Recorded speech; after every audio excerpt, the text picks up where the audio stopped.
afternoon. Thank you, Specialty Food Association, for the invitation to speak out here. Hopefully you can see these slides okay, and it's an honor to share the stage with Jay and Berta. When I saw the topic here of future of food, I thought, well, I probably ought to get gene editing out there. And if I could just see a show of hands, who has heard about gene editing? I'm not talking about GMO, transgenic GMOs, but gene editing. Okay. So this is really a big breakthrough in science, and agriculture is just a little part of it. Most of it right now is happening in medicine, but it's a huge genetic breakthrough on what's happening. It's actually discovered by a food company, the process, and I'd like to talk about here some of the things that are starting to happen in the food sector with gene editing, and maybe things that will happen down the line. And full disclosure, I'm not a biotechnologist or a geneticist. My training is actually toxicology, but I'm following this science very closely because it is coming. And it's definitely coming to agriculture, whether the US does it, the world's other countries, China, India, they're gonna be doing it, the UK and others. And some of it's kind of like science fiction actually, but despite my tie, this is a Millennium Falcon. This is science fiction. But the things I'm gonna talk about very much are science. So, here's some quotes. It is a big deal. Changes that took years, decades, or even centuries can now be made in a matter of months through gene editing.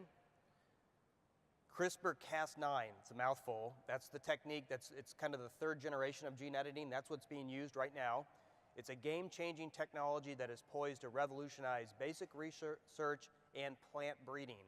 A lot of the universities now, the research universities, when they hire a new botanist or plant pathologist, they're coming in with these techniques. That's what they've learned in grad school. That's what they're starting to advance. And you can look at the graphs here from 2006 to 2014, the number of patents that have been developed through these institutions that are around gene editing. And if you did the same thing, the same graph for number of publications, number of research grants, it's the same kind of growth.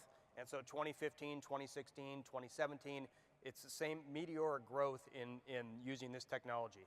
So what is it? Gene editing is a very precise technique, whereas the old style of GMOs were kind of this scattershot, somewhat still precise, but more like hedgers cutting shrubs. This is more like a molecular scalpel. Think about if you took the Encyclopedia Britannica and you edited it, and you looked deep into that whole volume and you took out one letter of one word. That's what gene editing can do. It can be silencing a specific base pair in a gene to turn it off. It uses some methods of genetic engineering, but it doesn't leave the editing agent in the genome. Again, unlike the old GMOs where you're fusing things that didn't occur naturally and you're leaving it in there, gene editing doesn't leave anything in. It edits the genome and gets out. And so the traceability of it is zero. And that's got some implications for possible labeling. It's got some implications for disclosure. And so it's a different ethical landscape too, but there's no editing agent that's left in the genome. By the time that plant's expressed or that animal, or some cases of animals, are expressed, they look identical to their non-genetically edited counterparts. Many researchers are now focused solely on CRISPR. I'll talk on the next slide about what CRISPR is. It's the third generation of this technology. So like it's the iPhone 3 of this genetic editing. And if someone's gonna give this talk in 5 years, they're probably gonna be talking about something that's not CRISPR, something that's even more precise. But right now, CRISPR is it. Again, right now, the forefront is chronic disease and illness treatment, particularly genetic disorders, where we can silence that gene if we can find it, turn it off, and then prevent a medical issue. But agricultural uses, while right now are limited, they're actually absolutely limitless. It's pretty eye-popping of all the things that are being considered now. And the cool thing about it, in my mind, is it's not just the big 5 or the big 6 that are considering it as far as the ones that work on GMOs now, but universities are considering it. Small startups are considering it because the technology is much more readily available. So CRISPR, what is it? We say CRISPR because it stands for Clustered Regularly Interspaced Short Palindromic Sequences or repeats. And that's a mouthful. So this was discovered actually by a food biologist in a yogurt company doing microbial research. CRISPR is naturally occurring. It occurs in bacteria. So about half the yogurt and cheese you eat right now contains the bacteria that use CRISPR, so you're eating it. And it's just DNA, and you digest it in your stomach acid. And what it is, we all have, every organism has these repeats, these palindromic repeats that are unique to that organism. It's kind of like a barcode. And so we're taking advantage of that uniqueness. And over the past few years, researchers have really tweaked this CRISPR to target any DNA sequence you want. So we can be very customized. And we're using promoters and gene drives, and this gets really thick into the genetics that I just don't have the background in that I should. But that's the CRISPR part. And what they're doing is they're attaching it to a protein, and the protein is called Cas9. And Cas9 is the scissors. So the CRISPR finds that sequence of DNA that you want, the Cas9 protein comes in and snips it out, and then it gets repaired by your natural DNA repair mechanisms. So you've just edited the genome in a very, very precise way. The big question comes up among the public particularly, well, how is this different than a GMO? Why am I being told not to call it a GMO? Well, they are different. The old style, what I'm calling the old style, they're still very much used in corn and soy, of GMOs are that you take different species. Gene editing is the same species. You're staying within the species. The other big difference is that in GMO technology, you're taking foreign DNA from one species and inserting it into another species where it's not going to be found in nature. It just doesn't happen on its own. It doesn't happen through conventional breeding. Whereas that's not what's happening in genetic editing. It's using only the genes that are already present or native to that species. And another way to look at it, if you know the story of Hawaiian papaya, Hawaiian papaya was saved by old GMO technology, right? They took, it was being devastated by a ring-spotted virus. They took DNA from a bacteria that attacks that virus and inserted it into the papaya and made a transgenic papaya. And now it survives that virus. Whereas gene editing, if this is, I guess, saffron maybe, where they take the enzyme system and modify it directly within a cell. So they're not putting any foreign DNA into there. This is going to be a big deal on the regulatory side if USDA or FDA considers gene editing to be GMO. And they're taking those comments right now. The National Organic Board has already decided that gene editing will not be allowed in organic. So that's already done. So what are some examples? What's out there?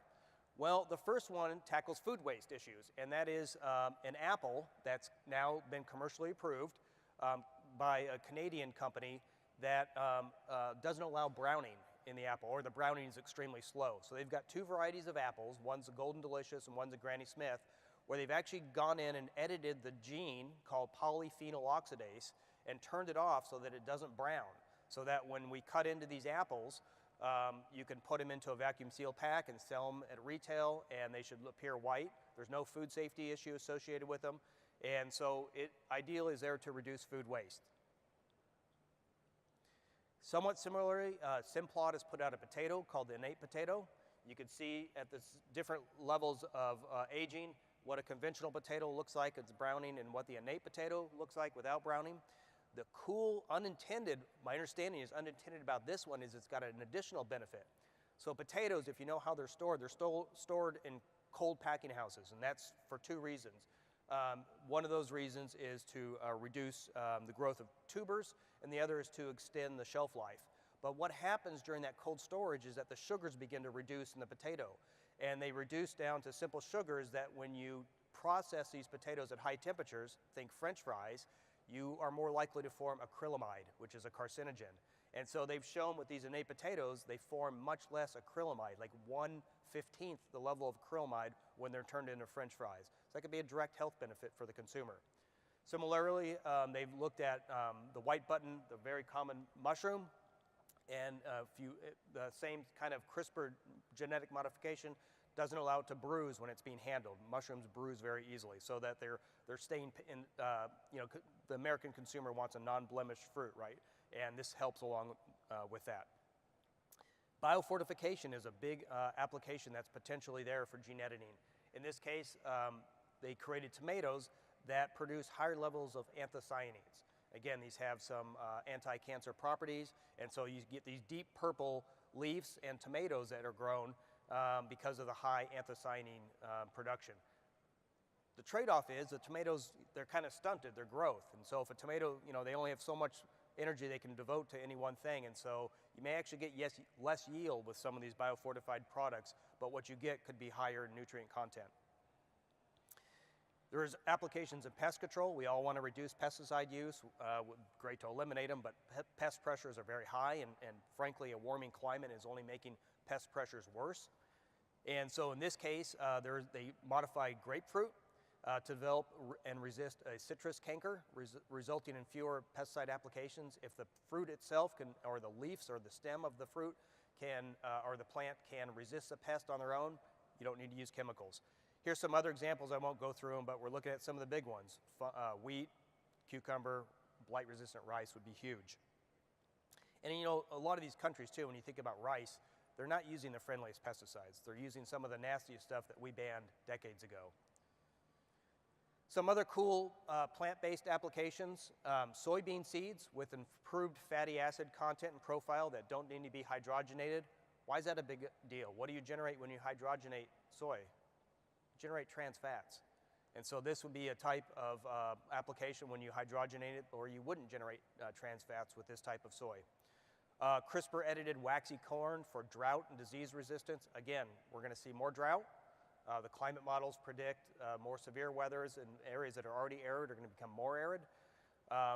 Also with this waxy corn, it's producing a type of pectin that can be used more for industrial applications, so they have less corn going into the waste stream. Using tobacco, not for evil, but for good. In this case, glycosylation profiles so that you can make faster and safer pharmaceutical proteins. Actually have the tobacco grow the pharmaceutical protein in the fields, and then they get harvested. So that's a whole discipline called biopharmaceuticals. And then also CRISPR enhancements to corn to actually have them produce higher yields when they flower. That can be a part of the season for corn where it's not growing, and this would modify that. This is where it's going to get even more controversial, and that is when you gene edit animals, particularly mammals, particularly cute mammals. So I think this is going to be interesting how this plays out. In this first example, these are male dairy cattle that are gene edited so they don't produce horns. These cattle the males have to be dehorned, and it's a painful process, it's an expensive process.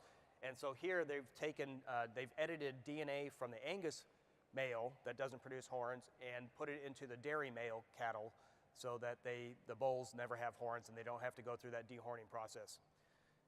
That's interesting, but I think what's even more important is disease resistance. So the PRRS is a very virulent, very kind of horrific respiratory virus of pigs, and whole herds have been wiped out, and it's very traumatic for the farmer.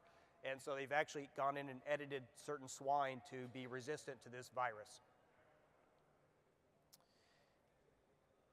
And this is interesting. So this happened here in Manhattan last fall, and it was thought to be the first gene-edited dinner. And this is a company, Selectus. There's a few companies that are taking in quite a bit of venture capital right now, and they had, at a very fancy restaurant, a menu that was all gene-edited. And if you look at the items here, I can only guess it was probably the soy, the potatoes, and soy. Yeah, there's probably 2 items that were cleverly rearranged. There's not a lot of items out there right now. Again, limited applications, but it's coming. What is the horizon? The regulatory framework issue is really up in the air right now. USDA is taking comments, I believe, through 2018 about how people feel about genetic engineering.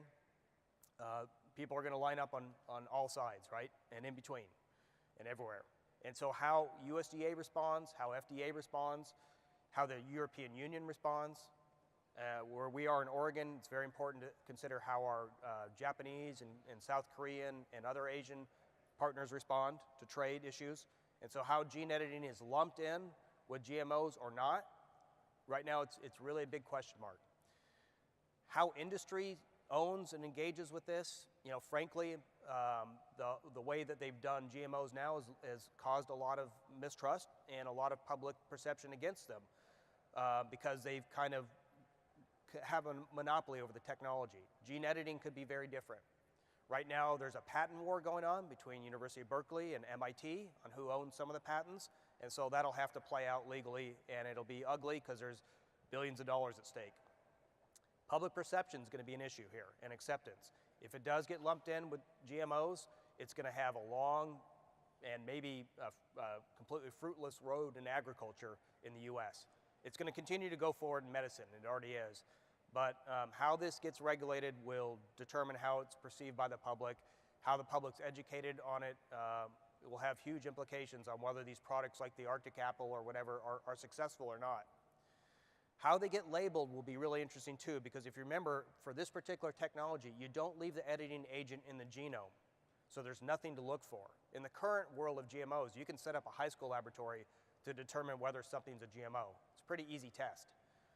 With gene editing, it won't be easy. So are we then, to have full disclosure, should we throw in some kind of DNA marker every time we genetically engineer or genetically edit something so that we can tell that it's been genetically edited? Ethical considerations, of course, we want to do no harm. So how this technology rolls out and what it's used for is very important. Right now, actually, the Department of Defense is looking at it as a possible security threat because it is so easy to do this technology compared to past technologies. Could there be something done that we don't want to be done to people or to the food supply? But other ethical considerations as well. And really, this touches to me on, you know, we're at this real cusp of scientific innovation. What are we going to do with this? Who's going to own the technology? Is it going to be more like an open source model? Are we going to target on ideas and foods that help the underserved, that help developing countries? Or are we going to continue to look at you know, specialty foods for you know, more socioeconomic affluent populations? Are we going to do all of the above?